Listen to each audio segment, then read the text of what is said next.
right?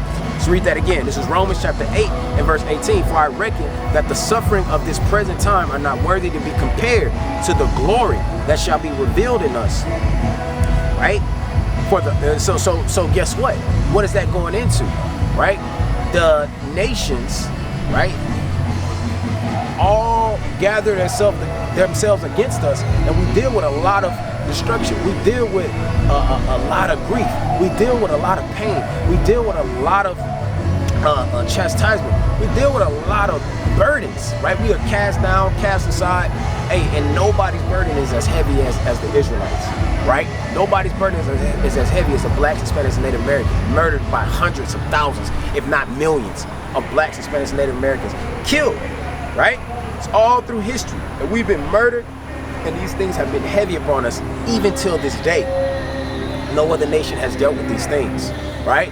So if the afflictions that we suffer are that bad, think about if we was to walk in our purpose, that the Lord created the heavens and the earth and terrible things for his purpose and will. If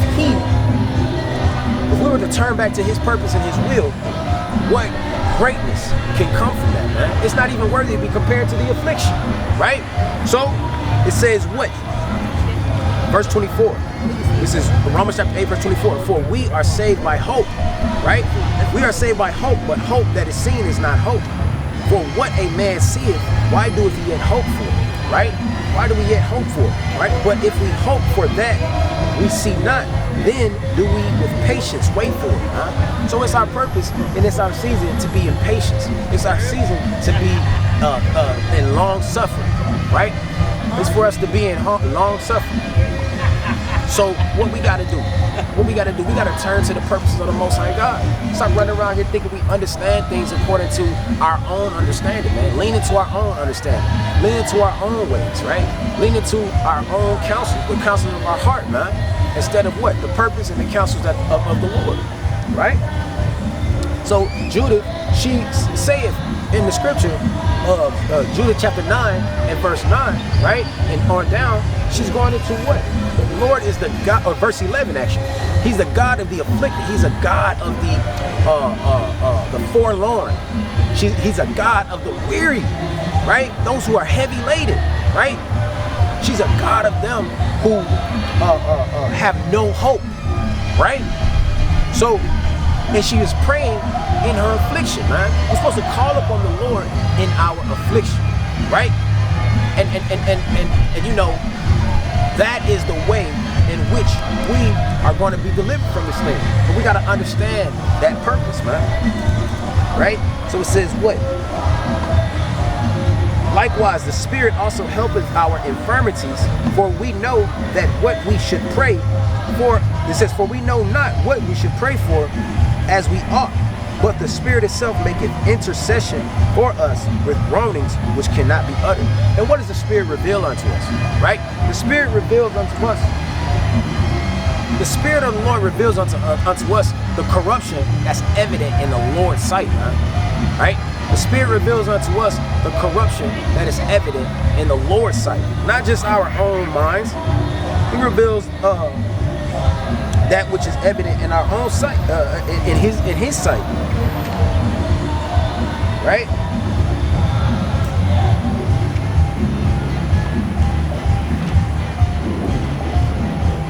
Second Ezra.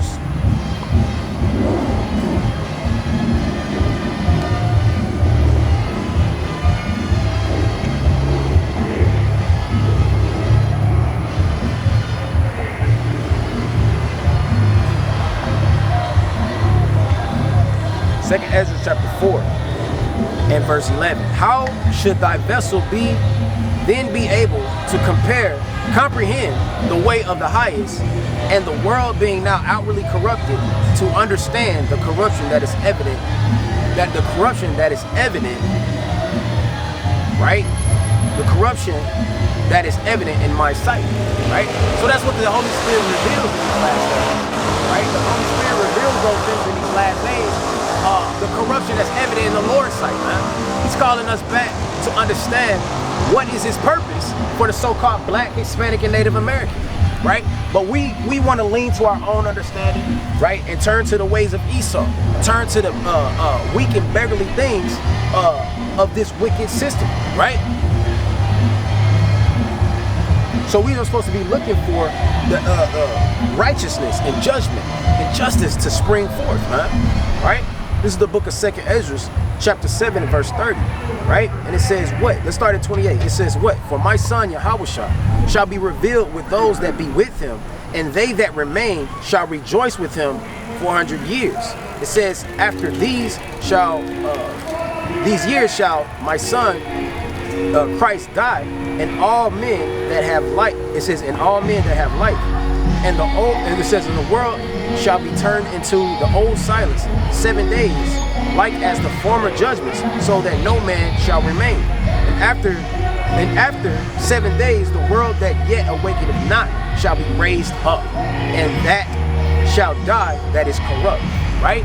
So this wicked world where men trust in their own power, trust in their might, right? These times where people are leaning to their own understanding, right? There's no king over Israel, so everybody's doing that which is right in their own sight, as it says in Judges chapter 17 and verse 6, right?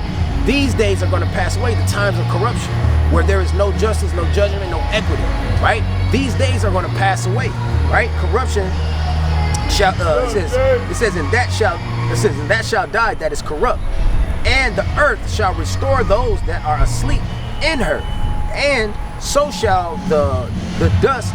It says, and so shall the dust those that are dwell. It says, it says, and so shall the dust those that dwell in silence in the secret places shall deliver those souls that were committed unto them. And the Most High shall appear upon the seat of judgment, and misery shall pass away, and the long suffering shall have an end. But judgment only shall remain, truth shall stand, and faith shall wax strong. And it says, and the work shall follow, and the reward shall be showed.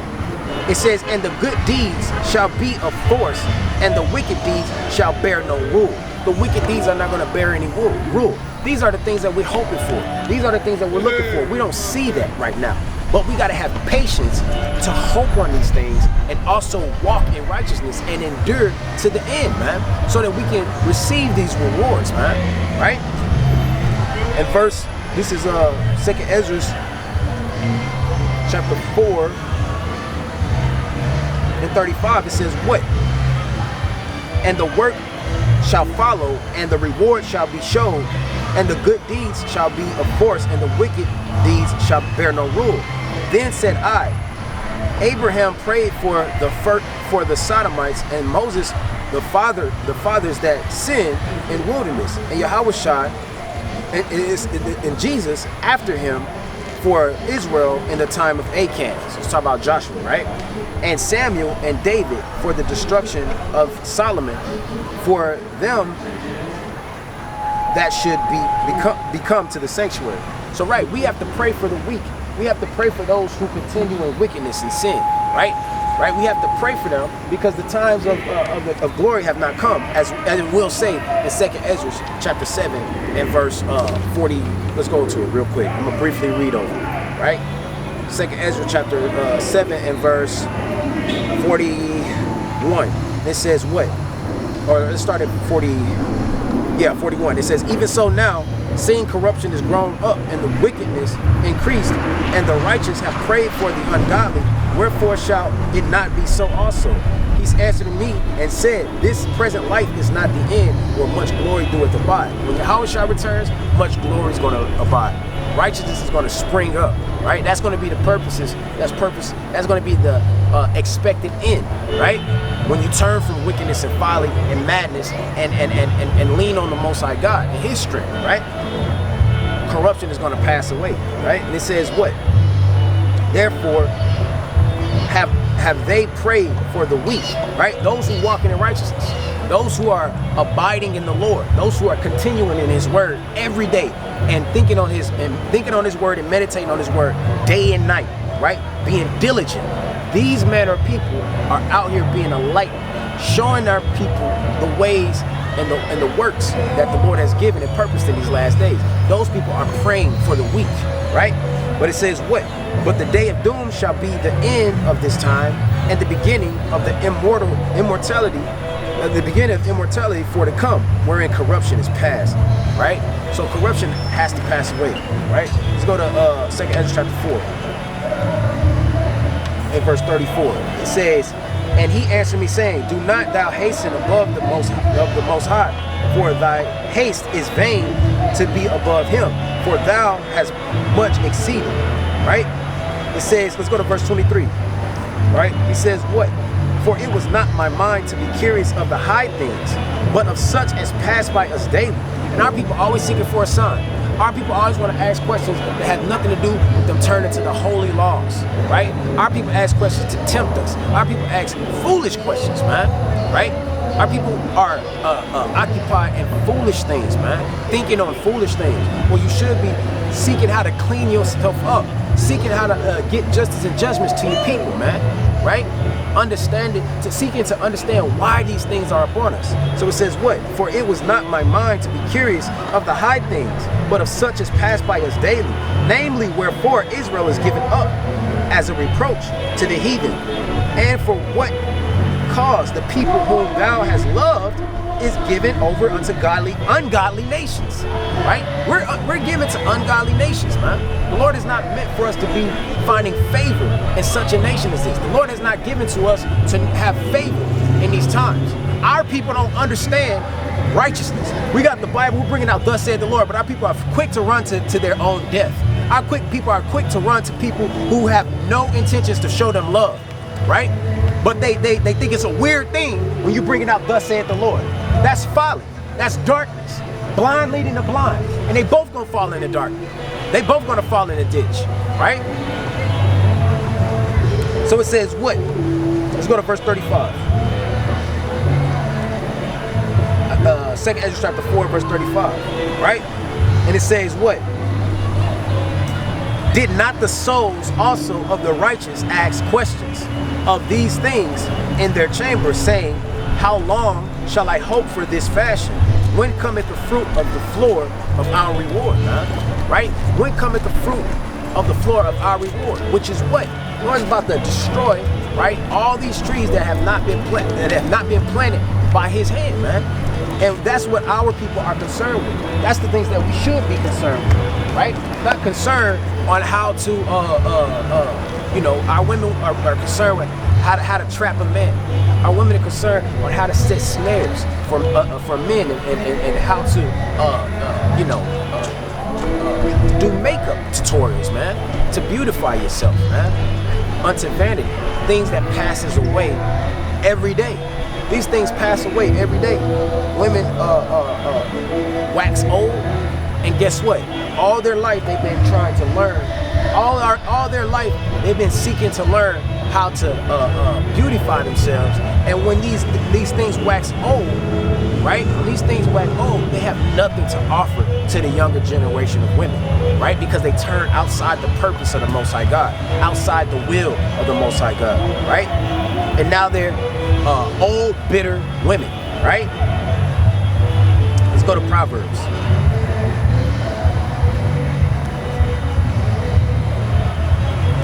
You gotta seek the Lord with all your heart, with all your mind, with all your strength. And guess what? You'll never fall out of His purpose, man. You never go out of His purpose. Right? You'll never fall out of His purposes. Right? This is the book of Proverbs, chapter 15, and verse 22 or 21. 21, it says, folly is joy to him that is destitute of wisdom, right? Folly and madness is joy to you when you're destitute of wisdom. And in folly is the breaking of the law. And folly is no fear of the Most High God and His words and His judgments, right? Fear of the Lord is clean, right? As it says in Psalms chapter 19, the fear of the Lord is clean. That's how you have, when you fear the Lord, your works and your deeds are going to be in righteousness, and you're gonna have what? Clean hands. Clean hands. And what does it say in Job chapter 17 verse 9? right? He that have clean hands shall become stronger and stronger, right? So it says in Proverbs chapter 15 and verse 21, folly is joy to him. Foolish things is joy to our people who are destitute of wisdom, right? And it says what? But a man of understanding walketh uprightly, right? So you're going to walk, your works are going to be in righteousness. You're walking uprightly when you're keeping the law, statutes, commandments of the Most High God. Not leaning to your own understanding. Walking in the purpose that the Lord has purpose for you, man. And not walking in the purposes that the world has given you, man. Not walking in the counsel of the ungodly, right? So it says in verse 22, without counsel, purposes are disappointed. So if you don't have the counsel of the Lord, your purpose is disappointed. You become a doctor, you become a lawyer, you become a truck driver, you become a basketball player, right? And guess what? When death cometh upon you, the world can speak well of you, right? But when death come upon you, you only deceived yourself, man. And guess what? You die in your sins. And you're going to be raised from the dead, right? The dust, right? The secret place is going to deliver you up, right? Which is death. America, Babylon is going to be destroyed, and death is going to be confounded. And you're going to have to answer for all the things you did in your body. So we're warning the servants of the Lord. We're warning the elect that they must turn from their own vain purposes and their own will to the will of the Father, right? And what is the purpose of man? To eat, sleep, drink, work in this wicked world, right? And guess what? The Lord said he's going to disappoint your purpose. Yeah, you get shot in the streets, right? You get trapped by a vicious, evil woman or your own brother, right? You get deceived, right? Because you are having fellowship with darkness, right? You're having fellowship with people who's even worse than yourself, right? You're blind, and the person who is leading you is blind, and y'all both about to fall into a ditch. So guess what? Your purpose is in that. You're destroyed because you turn from the counsel of the Most High God, man. Right? Without counsel, purposes are disappointed, right? And that's your will. That's your will to walk in the ways that you understand, leaning to your own understanding. You walk in the will of the ungodly, man. Right? Job chapter 23 and verse 12. And it reads, let's start at 11. Start at 10, all right? So it says what?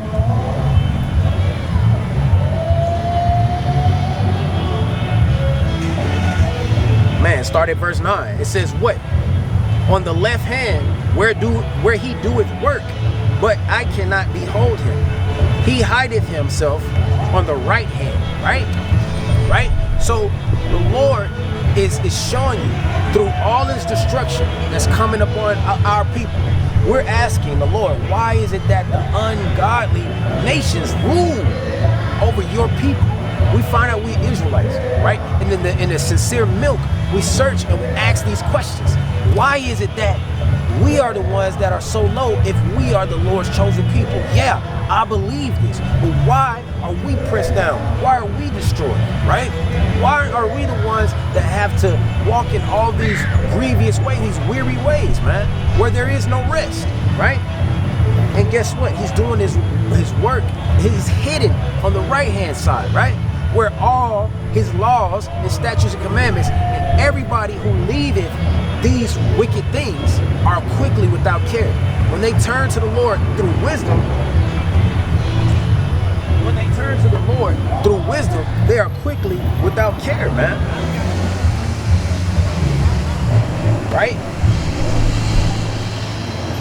They are quickly without care. So we asking, what manner of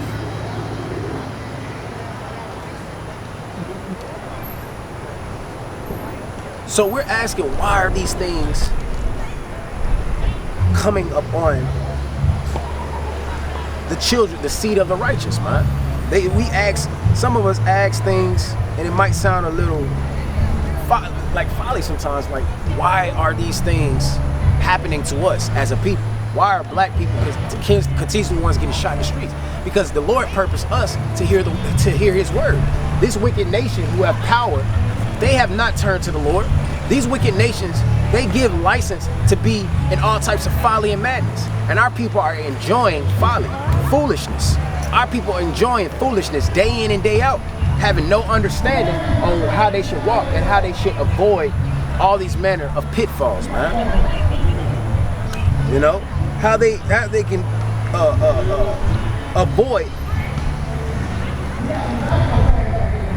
avoid these destructions, man. Right? This is the book of Wisdom of Solomon, chapter 6.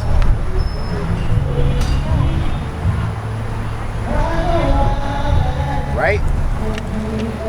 Wisdom of Solomon. Wisdom of Solomon, chapter 6, verse 15. And it says, we start at verse 13. It says, she prevented them that desire her in making herself first known unto them. So when you're aware of wisdom, the Lord's going to prevent you from falling into what our people will call a benefit, right? Falling into a relationship that where it's nothing but destruction waiting for you, right? A woman or a man that's ready to stress you out, right? Be unfaithful and in all types of ungodliness. Somebody that's ready to not hear the word of the Lord, right? Somebody who doesn't have any good, any righteous principles, right? You are quickly avoiding these types of dangers when you walk in the light of the Lord, man. The Lord's going to prevent you from having a mindset to steal from your brother. The Lord's going to prevent you from having a mindset to kill your brother. The Lord's going to prevent you from having any aggression, right, and revenging yourself upon your brother. But the Lord, when you turn to wisdom, hey, guess what? Wisdom is going to prevent you from committing all types of all types of sin, all types of folly, all types of madness, right? Wisdom is going to prevent you from going outside the purpose that the Lord has given you, right? It says what? She prevented them that desire her in making herself first known unto them. Whoso seeketh her early shall not have great travail. You're not gonna have great travail, man, right? You're gonna, like the scriptures say, in patience, we wait for these things that we hope for, right? That's the season for us, to wait for these things, right? There's a season for the trees. There's a season for the plants. Going back to the Lord's purpose and his creation, there's a season for the plants, right? There's a season for hurricanes, right? There's a season for everything. There's a season for the trees to grow, and there's a season for for the leaves to grow, and there's a season for the leaves to fall from the tree, right? So this season is for our patience, man. This purpose now is for us to be in patience, right? That's why they said, are you going to return? That's why they asked the question. The disciples asked the question, are you going to return the kingdom to the hand of Israel? Like it says in what? Acts chapter 1, right? Acts chapter 1, it says what? Are you going to return? And we're going to go to that. But it says what? What did Yahushua say? He said it's not given unto any man to know the seasons, right? The season. Why is he speaking on the word season, right? Because the Lord, like it says in Genesis chapter 3, verse 23, what? He put man in the garden to till the garden, man, right? So the laborers, till means laborer, right? So the laborers are the ones that labor amongst the gardens, man. We're the ones who labor amongst the trees, right? We want to fashion good works from our people, but our people are walking in the counsel of their own mind, right? Just because they not going to jail, they ain't got no felonies, they think they're righteous. But the Lord is calling you to hear a more perfect direction, right? Because we still have hatred in our heart for our brothers. Our people believe that only gangsters and thugs have hatred for their people. But really, people walking around here with jobs, think they got a little money, they have hatred in their heart for their own people. The Lord wants you to correct those things, right? And the only way you can correct those things is if you turn to his will, turn to his purpose, right? That's the only way that you can correct these things, right? So we have to be a light to our people in this fashion, man, right? So it says what? It says what? Verse 14, whosoever seeketh her early shall have no great travail, for he shall find her sitting at his doors to think thereof. And the doors is where you come in and where you go out. Anytime you go to do any work, you're going outside of your door. And you're going to quickly see wisdom. You're going to quickly hearken to wisdom, knowledge and understanding the law, right? The advice and the direction of the Most High God, right? The purpose of the Most High God. You're not, when you come out your door, our people go out their door and they're quick to run to mischief, right? Our people left their homes to come here and worship folly and madness. Our people left their houses, left their doors to come out here and do an unfruitful work. This leads to nothing. This leads to nothing. Blacks, Hispanics, and Native Americans still getting killed, still getting thrown in prison, right? Still being falsely accused, and our people come together for folly and madness, right? But to figure this thing out based off the spirit, we know not the way. We refuse the way, right? They hear the commandments and they say that they're grievous, man. So what? It says, for he shall find her sitting at his doors, to think therefore upon her is perfection of wisdom, and whoso watcheth for her shall quickly be without care. So we're not going to fear the things that our people fear, right? When they are surprised by the actions of their doings, man. I mean, the reward of their actions, man. We are without that care. We are without that when destruction come in the midnight hour, right? When all hell break loose, right? And it's a dark time for America, right? Our people are going to be surprised, as it says in Isaiah chapter 33 and verse 14, right? Our people are going to be surprised, right?